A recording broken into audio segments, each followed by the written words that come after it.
The trappings of fantasy Europe are a more frequent RPG staple than actual medieval Europe, but Krzyżacy, or Knights of the Cross, tilts that scale by framing its long-term deck-building adventure around an authentic 15th century conflict. The title's valid deficit is because our setting is Middle Ages Poland, specifically as dramatized in the 1900 historical fiction of the same name, and equally its 1960 film adaptation, at least if some identical character designs are anything to go by.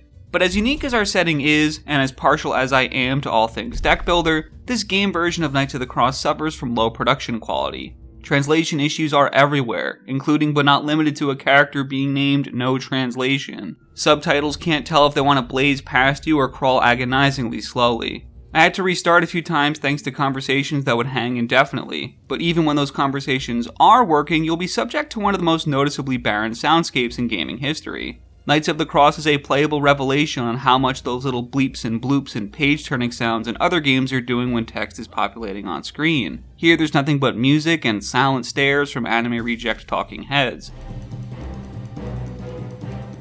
These big booby anime girls are a distracting tonal mismatch from the culturally significant story about resilience in the face of adversity. Don't look at me, the developer agrees. They included a change the art style button in the options menu. As much as I hate to bemoan choices, I'd say that's probably not a good sign. If those are sins you're willing to forgive, there is a competent recreation of Slay the Spire's battle mechanics in here, but not enough thought was placed into how those mechanics should be handled when divorced from a roguelike format, both due to some restrictive build rules and card diversity that doesn't justify the game's hour count. The end result is a game that's neither a compelling adaptation of its source, nor a worthwhile card adventure in its own right.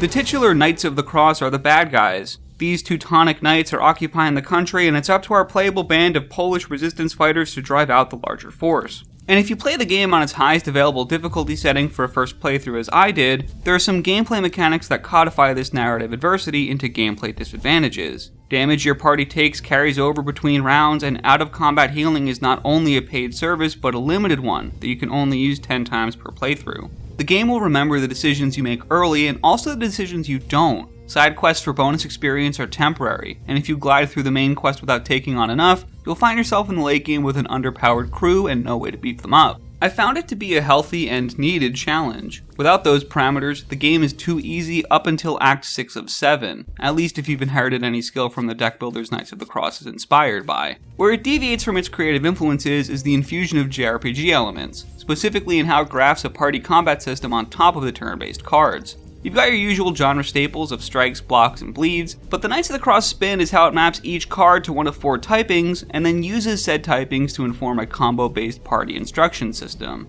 All of your teammates default to idling on each turn unless their required type combos are activated. Play a red card and your warrior will do a basic strike. Play multiple and he may escalate that into a powerful area of effect attack. Yet you need to balance that desire with the fact that your healer in the back may need green and yellow cards to be played in order for her to cast her spells. There's a simple turn-by-turn tension here. Go wide and have everyone use a basic spell, or go narrow to seek out specific, powerful effects.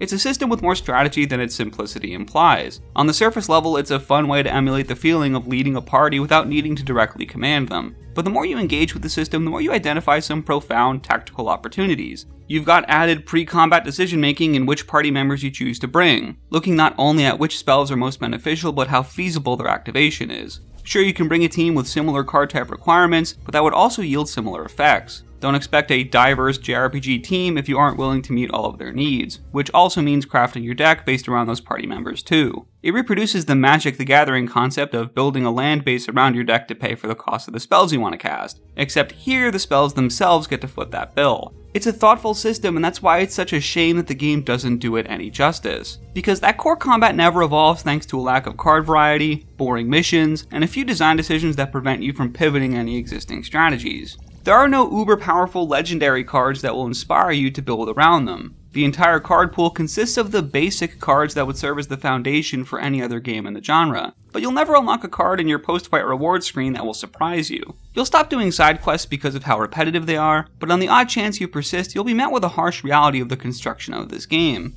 It kind of is a roguelike, it's just a bit harder to notice because its run duration is infused with a story, and it's 15 hours long. The previously mentioned long-term decision-making that comes from healing limitations and quest completion is one thing, but where this fit is at its least elegant is with how the card systems get woven into the extended duration a campaign requires. We're kind of deck building because we're gathering cards mid-run, but they feed into a broader card collection interface where you can add and subtract cards to your deck as needed. This removes the typical deck building desire to pass cards and keep your deck size small, so Knights of the Cross offsets this with a gold bonus for passing on cards in the reward screen instead. This adds weird incentives. The best way to play the game is to not expand your collection in order to maximize income, and even if that weren't the case, you'd still trend in that direction because of how the game handles relics. These powerful and permanent passive increases you collect on your adventure are notably limited to slots, and getting a new one means removing another for good. So if you're playing the game strategically and building a deck with a unified vision and picking up relics that bolster that vision, you'll find yourself in a scenario where you can never change strategies to meet different needs. Your relics are locking you in. Because the best strategy in Knights of the Cross is one strategy, whichever one you're willing to stick with from beginning to end and never change.